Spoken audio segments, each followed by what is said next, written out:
for our readiness program, Creating a Common Understanding, Gender and Empowerment. As you might have noticed now, my colleague Lou, who will be also the key speaker later, she has started the recording. So this session will be recorded. If you do not want the recording, unfortunately, you have to leave this call. But I also want to draw your attention, if you do not speak up or if you do not ask any questions or whatever, nobody will notice that you take part in this call. Only if you open your microphone or if you open your camera, then people take notice that you take part in this session. Then, ladies and gentlemen, house rules, more or less, I would kindly ask you to close your microphone, and maybe later on in the question and answer session, if you have any questions, of course, then you can open your camera and you can open your microphone. And maybe while the presentation later on is going on, please feel free to write any remarks or questions in the chat. Then, ladies and gentlemen, we would like to ask you, please just write your names, organizations, countries where you are coming from, where you are working. Just write them in the chat so that we have an impression who takes part in this call. Only very simple, your name, your organization, and the country you are right at this moment and listening to this chat. Then, basically, I want to come as an introduction to the reason why we are here. What is the background of this call? First of all, of course, I want to draw your attention that we have launched our third and final call for concept notes and the readiness program on 8th of July. Last week on Monday, we have started this final call. And the final deadline for submission of call for concept notes is the 18th of August, 12 p.m. noon GMT. That is the final deadline for submission of call for concept notes. And we are looking for projects that focus on increasing incomes along the value chains, climate change mitigation, and or adaptation and gender transformative approaches. And as you might know, our target value chains are cashew, cocoa, maize, livestock. And livestock means in particular cattle, goat, and sheep. And the geographic scope for this call for concept notes are all 79 member states of the Organization of African, Caribbean, and Pacific States, so-called OACPS. And I just write once again all information what I have just given to you, and even more you can find on our webpage. And please just have a look in the chat where you find a hyperlink right now. Yes, this also Lou has written. Maybe the next slide, Lou.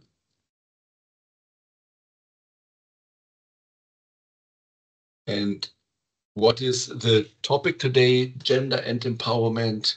And our objective is to introduce you to gender and empowerment and to support you in development good concept notes, excellent concept notes that include gender. All right. Let me just check. Do I have forgotten anything? Of course, and what we want, our joint action also contributes, and we want to contribute to progress towards the Sustainable Development Goal number 5, gender equality. And as you know, women play a crucial role in African agriculture. And therefore, women's empowerment is crucial to maximize the import of projects aiming at strengthening value chains. And in this context, the innovative ideas, projects that we plan to support through the Competitive Matching Grant Fund are key to work towards this overall objective of more resilient agricultural value change. And the overall objective of this webinar is to create a common understanding what empowerment means and provide more background information on how women's empowerment could look like in the context of the concept notes. And of course, we will support you with technical inputs. We will give you technical input, and we have a question and answer session later on. But this was only some introduction information, but now basically our key speakers come, and our key speakers are Janice and Lou Lefort. Janice is working for our cashew project, and Lou Lefort is working for our Agri-Business facility for Africa. So if you don't mind, I would hand over to you, dear colleagues, and then I will take over the question and answer session later on. Thank you very much. Thank you, Stefan, for the opening words. I will start the inputs, and then I will hand over to my colleague Janice for the rest of it. So as Stefan rightfully said, it's about creating a common understanding, the support of your development of your concept notes by giving you really a clear recommendation how to approach gender and empowerment. As a note first, you will of course receive this PowerPoint with all the definition that we use. It will be available for download on our websites. And also as maybe food for thought, some of the tools of analysis that we present, you can use of course to analyze gender, but you could also use to analyze other target group that you may have.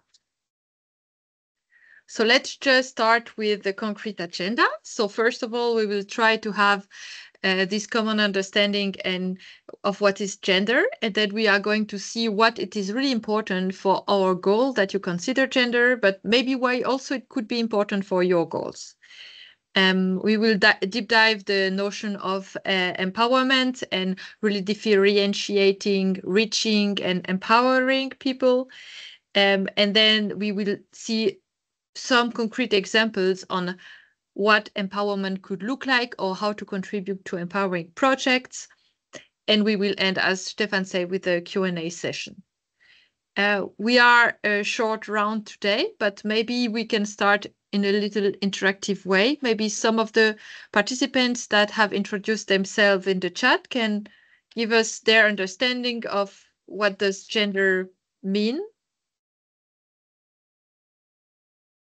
If somebody feels comfortable, of course, opening their microphone and or a camera, or writing in the chat what their understanding is.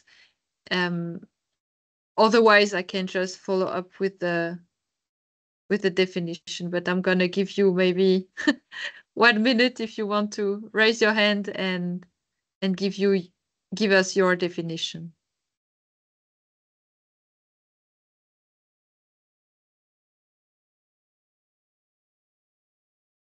Okay, I don't see a hand, so I will just then tell you what we understand at GIZ and within the context of this call, what do we mean when we say gender? So we differentiate. Oh, perfect! I see an answer in in the chat right now. Gender is society definition associated with being male and female. Really good. It's just written AS, but I see it's Abena from Ghana.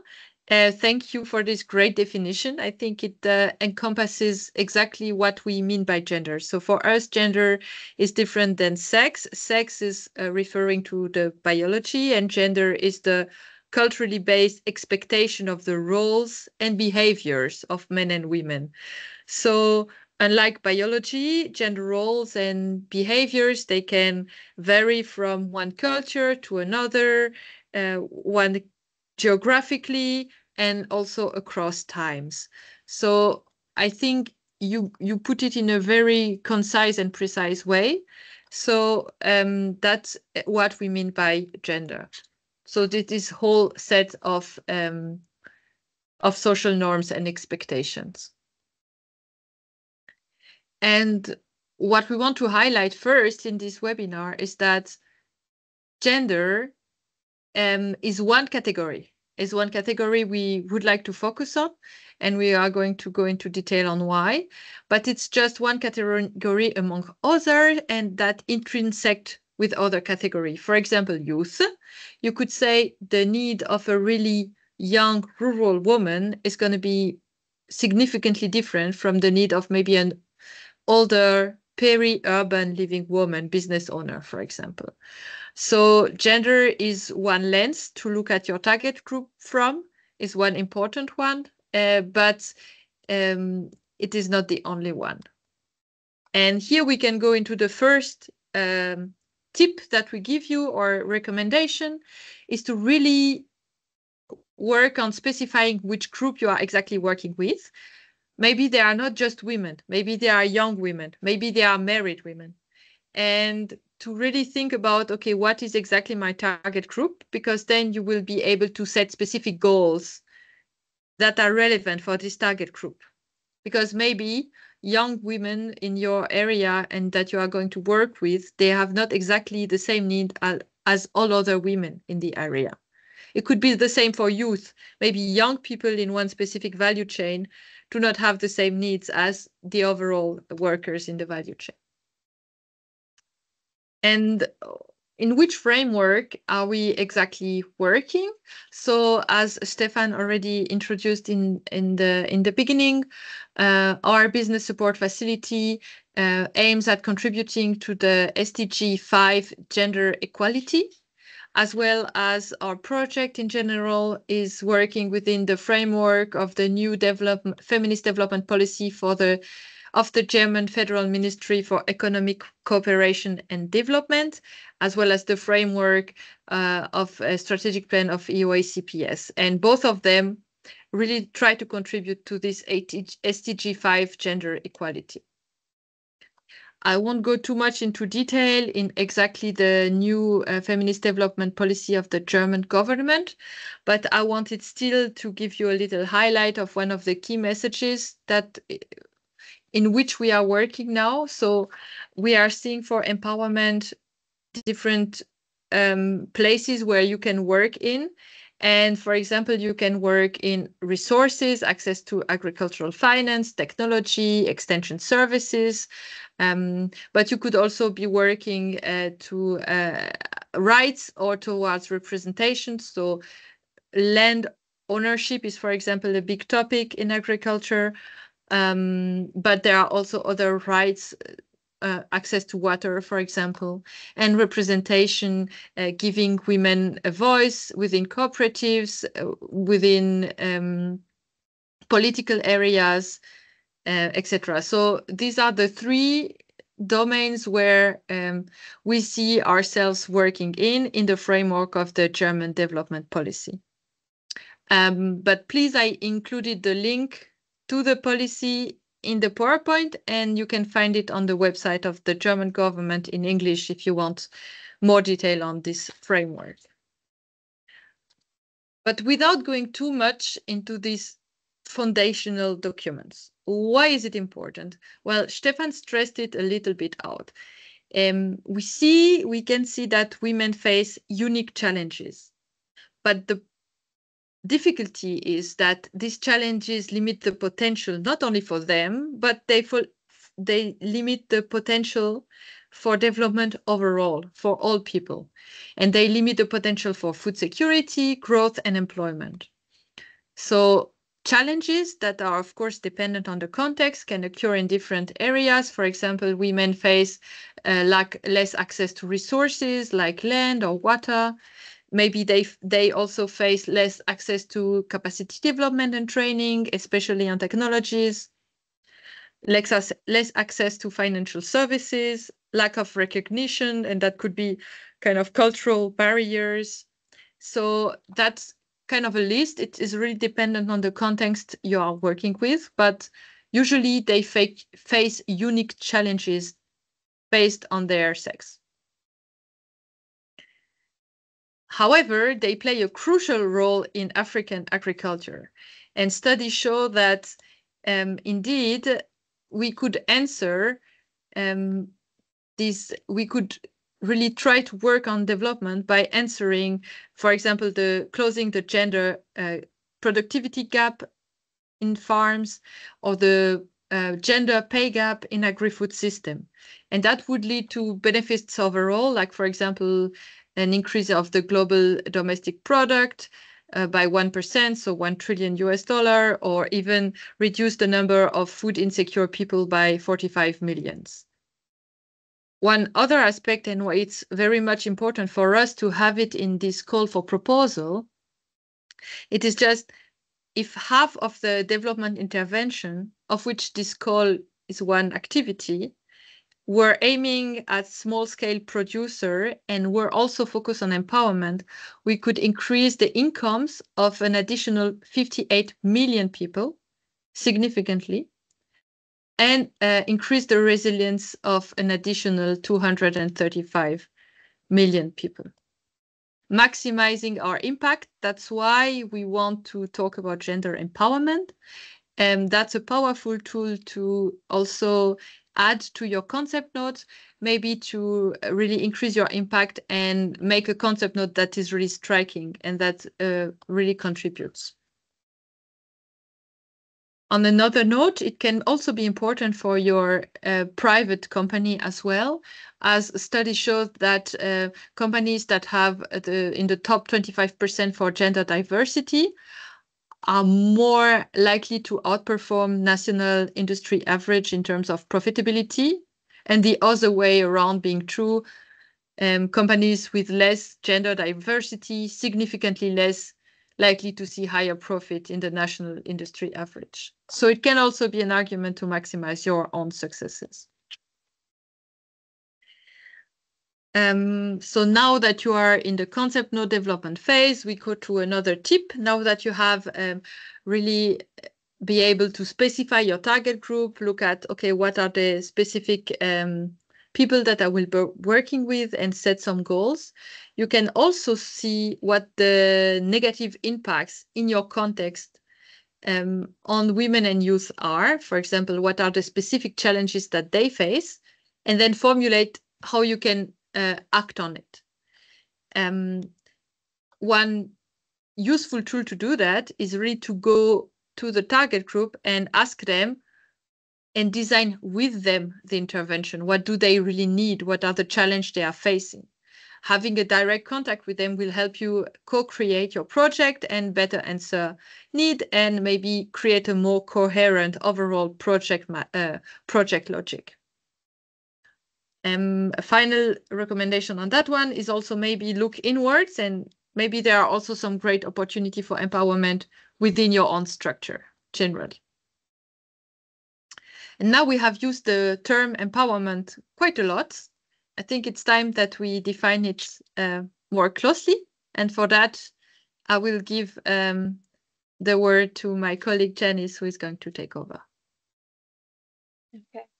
Thank you very much, Lou. Thank you for setting the scene already on how we understand gender within GIZ and also within the context of this call, and why it is important to consider including women and youth in the development of our concept notes and also the development of our projects. So we have taken a look at what gender is. Also, we have looked at the 3 main domains within which we look at gender. We call it the 3 R's: rights, resources, and representations. And we have also established that women and even youth face some unique challenges that limits their potential for food security, employment, growth. And also we've highlighted especially the crucial role women play, especially within the development of the agriculture sector. So we'll take a look at what we mean by empowerment. So empowerment basically is the process of increasing the opportunity of people to be able to take control of their own lives. And it is actually about people living according to their own values and also being able to make choices and to influence decisions that affect their lives, both individually and collectively. So we say here empowerment means gaining power. So the key words we have highlighted in this slide is gaining power as well as control. So what does this involve? Awareness raising, building of skills, building of self-confidence, and as I mentioned earlier, expansion of choices, and also increased access to resources, and also increased control over these resources. And what we mean by empowerment also is that we want to have this transformation.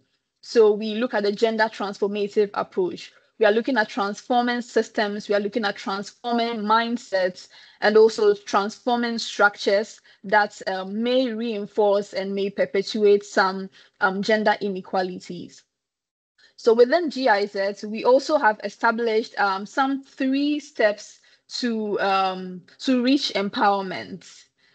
In the next slide, yes, thank you, Lou.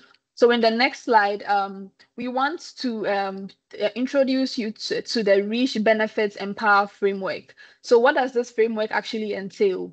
So we are saying in order to reach, in order to fully attain empowerment, we first have to reach out to the women. So simply reaching out to them, including women or youth in trainings, in the activities within your projects.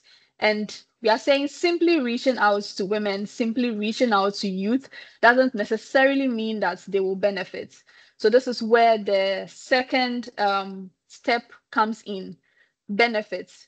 So we need to make sure that after we have reached them, after we have involved them in our project activities, we need to make sure that they actually benefit from our activities, either from an increased income or even better nutrition. And even after they benefit, doesn't necessarily ensure that they will be empowered, because as we mentioned in the previous slide, empowerment basically means that you have control, you have access to resources, you are able to influence decisions over your life.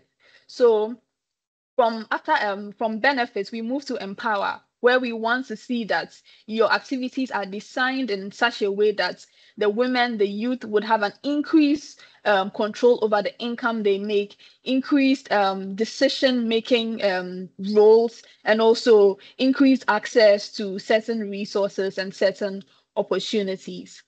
So in the next slide, here we have some 3 key questions in order to reach empowerment. 3 key questions you need to ask yourself in the development of your concept note or your project. 3 key questions you need to ask yourself so that you reach the goal of empowerment. So the first is, within your activity, does it actually reach women? Are you, for example, establishing a quota for the participation? For some activities, we say that we want to have at least 40% participation of women and youth within this activity. Or are there some provisions you are making to ensure that women participate? For example, providing childcare services so that they have full concentration and they are fully present within the activity. So yes, we have reaching women participants, such as including them in programs or business activities. And the next question is, your program, is it designed for the benefits of men and women? In the case of women, are they going to benefit from your from this activity? What are the key areas, that you are going to highlight on to make sure they benefit? So benefiting by improving their circumstances in one way, fulfilling a particular need, or even linking them to certain opportunities. And the last question is it actually empowering to women and also men? So in the design and in the implementation of your particular project activity, how does it empower? How do you envision it to empower women? So is it a particular ability you want to strengthen? Do you want them to have control over some certain resources? What are the resources you want them to have access over? How do you see them taking decisions and also having control of the income that they make? So in subsequent slides, we will give some practical examples and some practical case studies on how the RBE, or the Reach, Benefits, Empower framework can be applied. So in the next slide, just basically a summary of an empowering approach. We already defined empowerment in the previous slides, and basically an empowering approach should actually address the root causes of inequalities, not necessarily the symptoms of inequalities or exclusion, but the root causes, what actually causes it.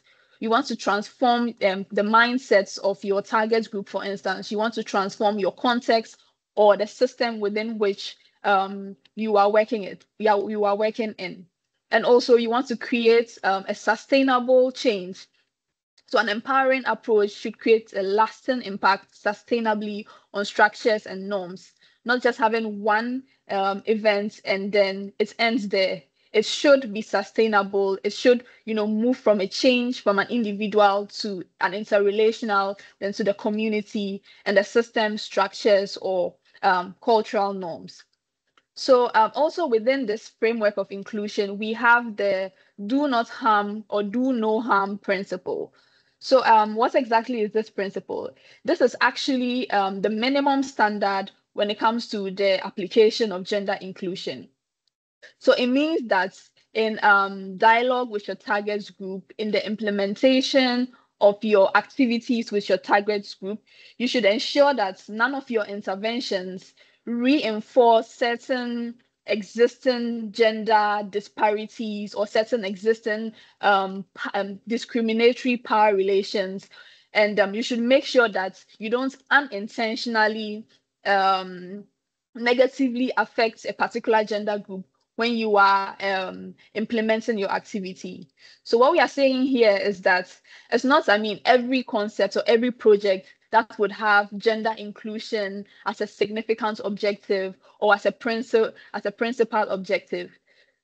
But the least we are advising you to do is to apply the do no harm principle, to make sure that your actions, recognize that your actions are not neutral and they will definitely affect the relationships within that context, either for good or for worse.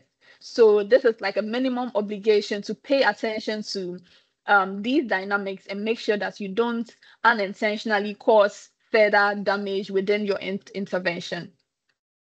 So in the next slide, we will look at an example of implementing an activity and a case study using the RBE framework, that is the Reach, Benefits, Empower framework.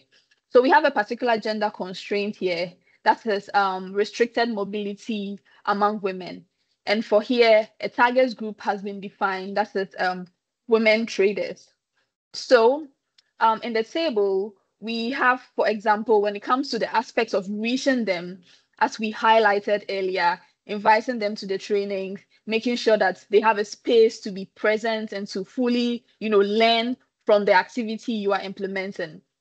And an example of an objective is to train women in the use of ICT platforms for marketing their product. And we have an example activity, which is training them on the use of mobile phones. And a possible indicator can be the number of women trained in the use of mobile phones and internet, because we are simply reaching them. We want them to be present. And moving on to making sure that they fully benefit from this activity. we have an objective for women having access to these ICT tools and using them. So after they have been trained, they should also be able to have access to these ICT tools. And we have an example activity, could be linking these women groups to private companies that supply mobile phones, either for hiring or for full purchase. And an indicator example would be the number of women groups or the number of women accessing mobile phones through private companies. So we have reached, within this case study, you have reached the women and you are making sure that they benefit from this activity. So how do you create then that sustainable, that lasting impact? Moving on to empowerment. And with empowerment, we want them to have control over the use of these ICT tools. And an example activity would be to facilitate the support registration processes of these phones in the name of the women, that this phone has been registered under this woman's name or this woman's group's name, to know that they have the control over it, the ownership of it. And an example indicator would also be to look at possibly the number of mobile phones that have been registered in women's names. So this is one case study, one example of using the Reach, Benefits, Empower framework in your project activity. So on the next slide, what we will be looking at is one key point. Lou shared the first, I'll call it a light bulb point on being intentional or establishing involving your targets group in designing of your activity. So here we are telling you, we are advising you to be intentional. So after you have defined your targets group, after you have defined who you want to reach with your activity, and also design the specific activities that would benefit or would respond to the particular need your target group possibly needs, we are asking you that you should also remember to include women and youth in your trainings. For example, establishing a training quota. And we mentioned some examples or some projects have a quota of 40% or 50% women should have taken part in this activity. And also, we are asking that you analyze, we are highlighting on the do no harm principle, that you analyze the potential risk of your intervention and make sure at least, even if you are not targeting, if you're not being fully gender inclusive, or if you are not having a principal or significant objective of gender inclusion, you should at least adhere to the do no harm principle to make sure that in the process of the implementation of your activity, you don't reinforce certain gender inequalities. And also, you need to note that and consider that your activities, you should monitor the impacts of your activities. So it is necessary, or it's quite important, to identify certain points of measurements at each stage to make sure that you are reaching your goal of either reaching, benefiting, or empowering your target group. So on the next slide, we will be taking a look at some examples of empowering approaches. So the first we have here is using training courses that address both gender norms and also climate smart entrepreneurship. We have an example which was highlighted during the presentation on human capacity development, which is the Gender Makes Business Sense Plus, a targeted training to develop entrepreneurial skills and also address certain gender inequalities within particular contexts. And we also have, that has also been highlighted in the presentation on human capacity development, the cashew recipe training within the cashew project, where we specifically target women and youth in particular contexts or communities to train them so they can have skills to establish their own businesses in the use of cashew apples. So the next, we also have an example here, which is looking at promotion of employment and growth with a gender perspective and with certain targeted trainings. And with this, we have an example, a case study, also on using the Reach, Benefits, Empower framework to create something of the sort. So we have an example of a gender-based constraint that is the restricted access to training and limited business registrations among women. And for here, we have the target group being women processors. So the first step, as we have highlighted a couple of times, is to get them, to reach them, to make sure they are fully present in this training. So just training women on good processing practices. And an example of an indicator would be the number of women you have trained. If you are targeting 500 women, that is an example of an indicator you can use to measure how far you've reached your target group. And on the aspect of benefits, we have an objective to have the women have an increase in revenue from the training they have undergone. And an example of an activity here would be to link women to new markets, and also link them to business opportunities and or possibly supplier of inputs. And an indicator example to measure this could also be to see the percentage increase possibly of income of these women, or the number of women who have reported an increase in income from your particular activity. And to create a sustainable, a lasting impact in empowering, we have an example objective to have women have control over the increased revenue from what they have from the good agricultural practices or the good processing practices training they have undergone. So an activity here, an example activity here would be to facilitate and to support the registration of these businesses in the names of women.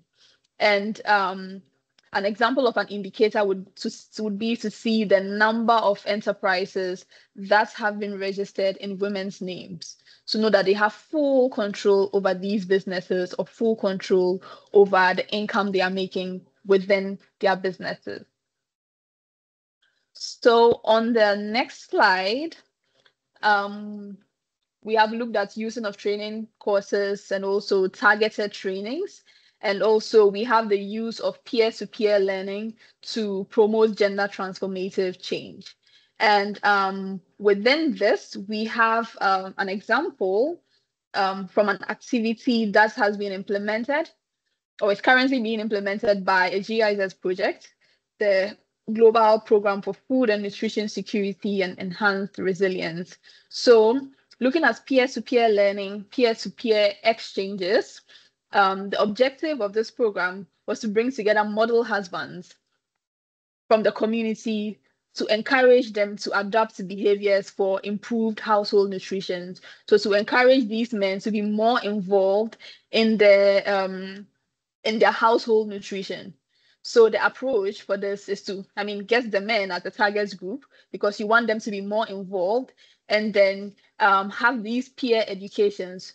So where the members are continuously trained on some specific topics as regards food and nutrition or household nutrition, and also comes together to define together as a group small and doable actions that would create a positive impact. And also they are saying within this activity, the members will receive a husband model diploma, for example, just to sort of motivate their participation.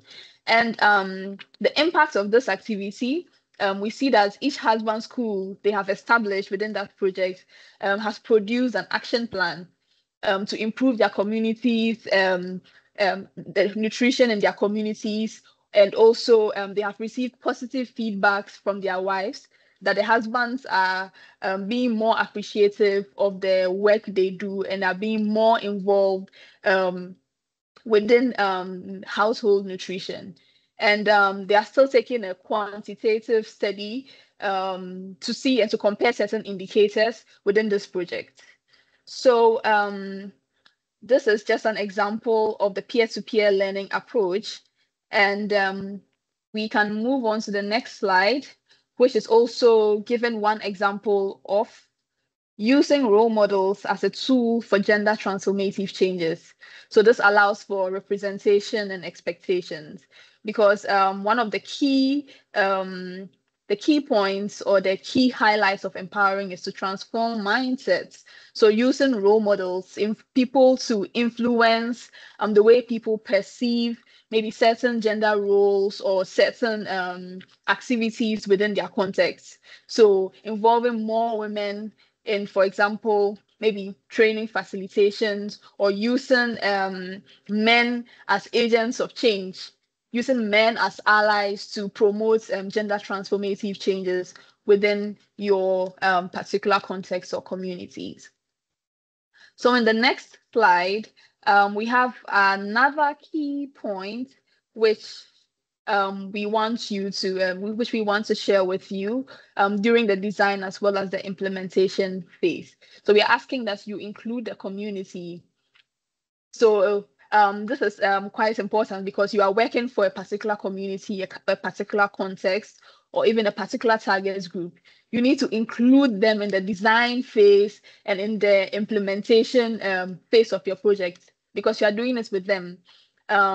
They know their needs, they know what they need, and you need to involve them to be able to sustainably and effectively respond to their needs. So we are saying this is very important to include the entire community, and also as empowerment is only possible and lasting with the support of everyone. There are some examples of some projects that could have a target group of one gender group, and the other gender group doesn't feel involved, and because of that, they may impede the process of effectively implementing that activity. So it's quite necessary that you include everyone, you make sure everyone is included within that context, so that, that transformation could go across the whole community or the whole context.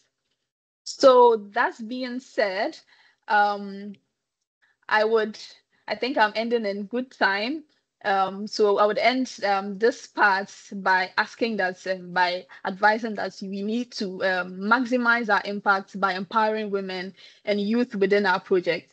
So we expect that, this presentation will have inspired you to design or develop your concept note with a gender lens, making sure that you are including, you are involving your target group, and you are designing your specific project to respond to a particular need while being aware of gender inclusion.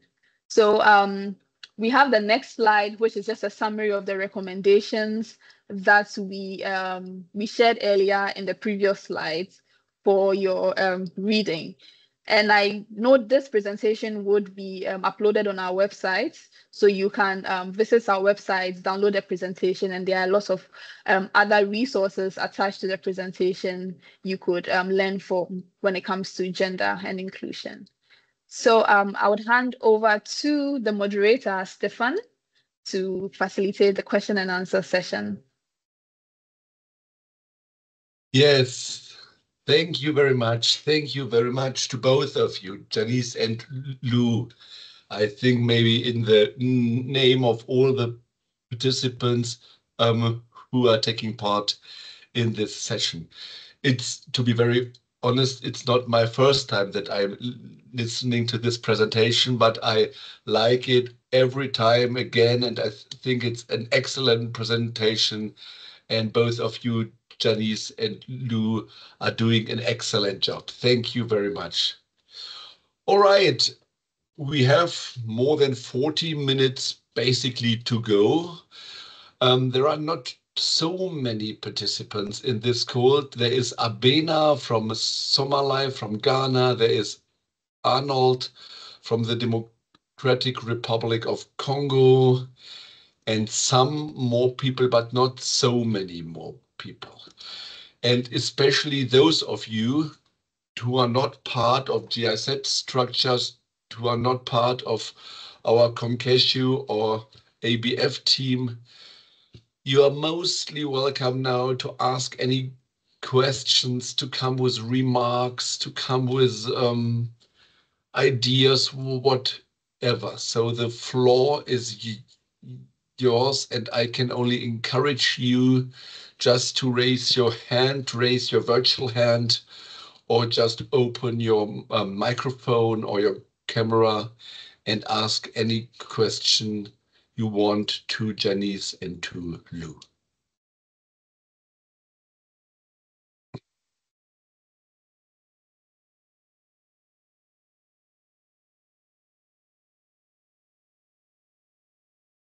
Yeah. I think. I don't see a hand right now, and I just wanted to say we know it's quite a dense presentation with different concepts, and as Stefan already said, you would be able to download it, to re-listen to it on the website, and even to ask questions after this presentation. So we invite you to ask your question at the 2 email address I just published in the chat. But you can also share your experience today and share your question right now. We will still leave a few minutes for it to marinate and give you the opportunity to think if you have now a question. And otherwise, as I said, the door, sorry, mixing my French and my English, the door is never closed, and you can still ask them later on one of the different email address. Thank you, Lou. Thank you. Or are there any questions or remarks from our own colleagues? There are some in the call. Yeah.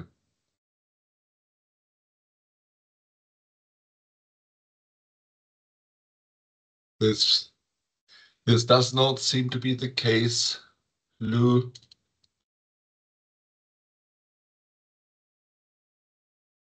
Lou and Dennis, I don't want to be impatient, but if there are no more questions, we could basically come to an end, or not. I can also wait. What would you say?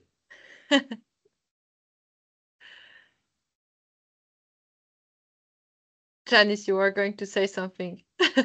Yeah, I think I would agree with you. If there are no more questions, we can come to an end. We still have our email addresses of both projects published in the chat, and the presentation as well as the recording of this session would be available subsequently. So then I think we can just thank everyone very much for participating today, the one that was there, and also for sharing their names and countries of origin in the chat. It's very much appreciated. Yes. Thank you once again, Lou and Dennis, for this excellent presentation. And if there are no more questions, remarks, I think we can formally close this session. And I wish all of you a nice afternoon, and those ones who intend to write a concept note, I wish you all success and all the best. Thank you very much, and God bless you. Bye-bye.